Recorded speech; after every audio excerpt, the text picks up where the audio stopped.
ከዕለታት አንድ ቀን ወንዴ የተባለውን ልጅ መንገድ ላይ ሳገኘው ሊደብረኝና ሊለክፈኝ አንተ ጠንጋራ ብሎ ሰድቦ ጠራኝ። እንደ መጀመሪያው ቀን አልተቅለሰለስኩለትም። እንደ ልማዴ በአባቴና በዘመናዊ ቀስበል እየተባልኩ የሰለጠንኩበት ቃላዊ ትእዛዝ ከውስጤ ከተዘፈዘፈበት ቦታ በጸጥታ መጥቶ ሊገነፍል የነበረው ቁጣዬን አልገዛውም። ቁጣዬ ወደ ውጭ ፈሶ ከመብረድ ይልቅ እዛው ወደ ውስጤ ሰርጎ የሆድ ህመም፣ ራስን መጥላትና ቂም አልሆነም። እንደ ድሮ መለከፌንና መሰደቤን ቂም አድርጌ አላስቀመጥኩትም። ለመሆኑ በሾውራራነቴ ስሰደብ እኔን ነው የምታየኝ ወይስ ሰማዩን እየተባልኩ ስሽሟጠጥ ያልደረሰልኝ ክብካብ በመሰደቤ ስበሳጭና መገንፈል ስጀምር በትእዛዛቱ ሲያበርደኝ መከፋቴ ሰርጾ በሰራ አካላቴ ተሰረጫጭቶ ቂም ሆኖ እንደሚቀጥል አያውቅም?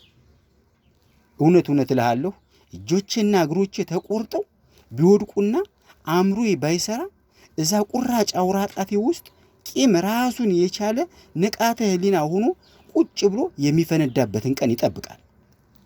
ሞቼ አጥንቴ ቢቀበር እንኳን እዛ ካልሲየም ውስጥ ቂሜ መክዳ ዘርግቶ ጫት እየቃመ ቁጭ ብሏል። አዎ የተላጨሁት ጸጉሬ ከወደቀበት ሆኖ በውስጡ ያደባ የልጭት ቂም ይዟል። እና አይግረምህ ከተጣለበት ቦታ እሳት እንደተለኮሰ ሁሉ ቢቀጣጠል ያኔ ቂሜ መውጫው ደርሶ ነው። ከፋም ለማም በዛም አነሰም የስሜቴን ወይ የምክንያቴን ቂም አልጣልኩም። ስሜትን ከትውስታ አውጣ ሲሉኝ ብሩህነቴን ሊያጠፉ እያሴሩ እንደሆነ እጠረጥራለሁ። ቂም ጥይት ነው። ቂም ዶሴ ነው። ቂም የሚጠፋው እኩል በኩል ስንከባበር ነው። ማለት ወንዴን የመሰሉ ከእናታቸው የተጣሉ ወፈፊዎች ሰላማዊ ሰዎችን መነካካታቸውን ሲያቆሙ ነው። አስገራሚው እኔን ጠንጋራ የሚሉኝ ሸውራራ የሚሉኝ አባባንም አንካሳ ማለታቸው ይቀራል። ጋሼ ክብካብ ግን እየተሽሟጠጠና እየተሰደበ ለድር ሲል በዝምታ ኑሮውን ሊቀጥል ይችላል። ይህን የሰፈሬን ወደላ ወንዴ የተባለውን ሳየው የታየኝ የነበረው ብቻ ሳይሆን ወደፊት የሚመጣው የሁለት አቅጣጫ ጥቁር ረጅም ታሪኬ ነው። አዎ ውስጤ የሚፈላውና የተሰበሰበው የቀድሞ የመጠቃቴ መረጃ ላንተ አይታይህም።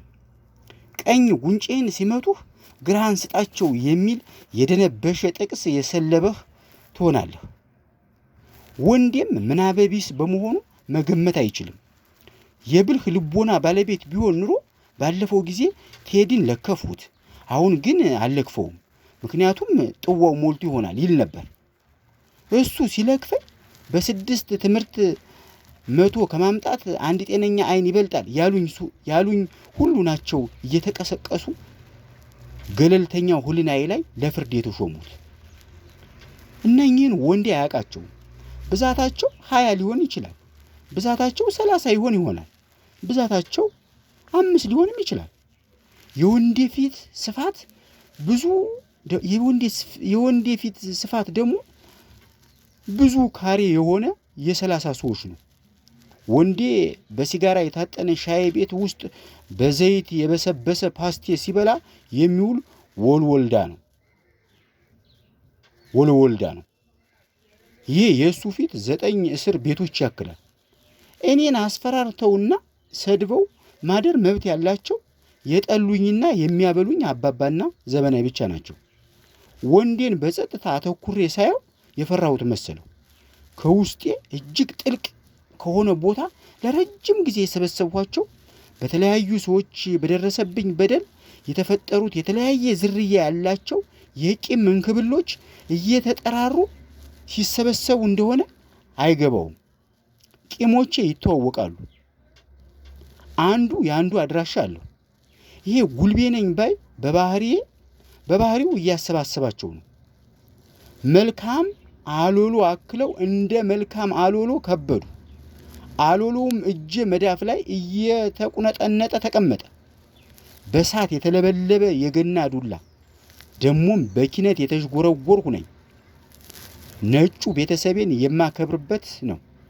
ጥቁሩ ክፋት ነክቶት የበሰለ ያስቀየመኝን ገልጃጃ የምቀጣበት ነው። ወንዴ በፈሪ መሳይነቴ ሲዝናና አቃጣሪ ወዳጆቹ በድል አድራጊነት ከበውት ግልፍጥፍጥ ሲሉ ሳይጠብቀው በጥፊ ያጮልሁት። በዚህ ሲደነግጥና ሲዞርበት ጊዜ ሳልሰጥ ቆለጡ ላይ በጫማ ጥፊ መታሁት። ዋይ ብሎ ከቆመበት እንደ እርጥብ ጨርቅ ተሰብስቦ ወደቀ። ቁና እየተነፈስኩ ፊቴን አዙሬ መንገዴን ቀጠልሁ። እስከዛሬ የሚገርመኝ ወንዴ በዛ እድሜው ቆለጣም መሆኑ ነው። ማለቴ የሸራ ጫማዬ አፍንጫ በቆለጥ ምትክ የሚዋልል ፓሎኔ ኳስ የሚያክል ቂሌ ነበር ያጋጠመው።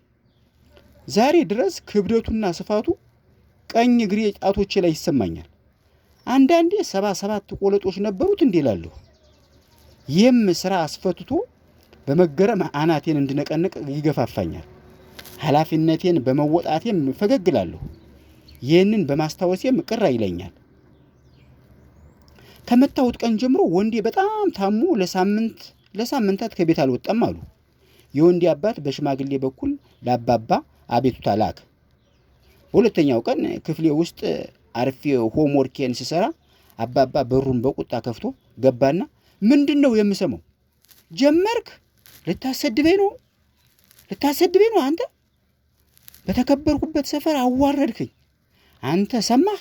አንተ ቴዎድሮስ የሰው ልታኮላሽ ብሎ ሲጮህብኝ እንዳልሰማሁት ሁሉ ከኋላዬ የሚያሳድደኝ ድምፁ ላይ በር ዘግቼ ከቤት ወጣሁ። ማታ ያውም ካፊያ እየወረደ ነበር። ቤቴ ከመግባት ብበሰብስም በየመንገዱ ዳር ባገኘሁት ቦታ እየተጠለልሁ መጠለያ ሳጣ በዝናብ እየተመታሁ የሚሄድበት ስለሌለኝ ብቻ አምሽቼ ቤት ተመለስኩ።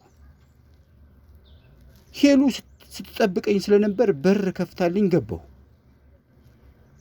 አባባም ተስፋ ሳይቆርጥ እያነከሰ ምኝታ ቤቴ ድረስ መጣ።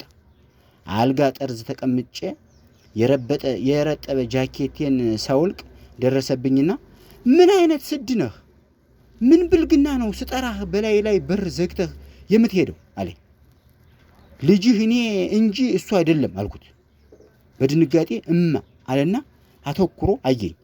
ሸውራራ ብሎ ሰደበኝ አልኩት። ቢሆንስ ስድብ በዚህ ጆሮ ገብቶ በዚህ ይወጣል አለና ቀኝና ግራ ጆሮውን እያፈራረቀ ነካ። አባባ እኔን የሰደበኝ ስድብ ግን ጆሮዬ መሃል ቀረ አልኩት። እንዴ ይሄ ገና ከመሬት ሳይነሳ ምን አይነት ነገር ነው ከዚህ የተረገመ አፍ የሚወጣው? ባካቸው አለና ወደ ጀርባው ዞሮ አየ። ማንም አልነበረም። ተቀመጥኩበት አተኩሮ ላይና ታች አይቶኝ ሊዋሸኝ ቢፈልግም በየትም አቅጣጫ መሄጃ አልነበረውም መሰለኝ። ዘመኑን እንዲህ ረገመ። ይሄ እኮ የስምንተኛው ሺህ ምልክት ነው፣ ሌላ አይደለም። ገና በ10 ዓመትህ እዚህ አይነት አፍ ደረስክ? ጉርምስና በአገሩ ቶሎ እየመጣ ነው። ሰማሽ ዘበናይ አለና በሰባራ እግሩ በሰፊው ውስጥ ሱሪው ስራ ባደከመው ገላው ጎንበስ ቀና እያለ ወደ መኝታ ቤቱ ሄደ። አካሄዱ ያሳዝናል። ጋሼ ክብካብን አልጠላውም። አዎ አልወለደኝም፣ ግን አልጠላውም። በአገሩ ስርዓት ሲባል እንዲህ አይነቱንም ሁነት ነው። ከጀርባው ሳየው መደባደቤን የጠላ አይመስልም። ሳይከራከረኝ ሊተኛ የሄደው ለዚህ ሳይሆን አይቀርም። የልጁን መዋረድ አሞሌ አድርጎ እሱን ለድሩ ከብት እያላሰ የአሳዳጊነት ክብሩን የሚያስደፍር ማን ነው? ዘበናይ ከሳሎን ጆሮዋን ጥላ ታዳምጥ እንደነበር አውቃለሁ። ሲነጋና ሳገኛቸው ሁለቱም የአባትና የእናትነት ክብራቸውን አልነፈኳቸውም። ቆይቶ ስሰማ በሰፈሩ እኔ ጠንጋራው ቴዲ ኃይለኛ ተዳባዳቢ እንደሆንኩ ተወራ። ደግሞ ወንዴን የመታሁት ምንም ሳያደርገኝ ነው አሉ።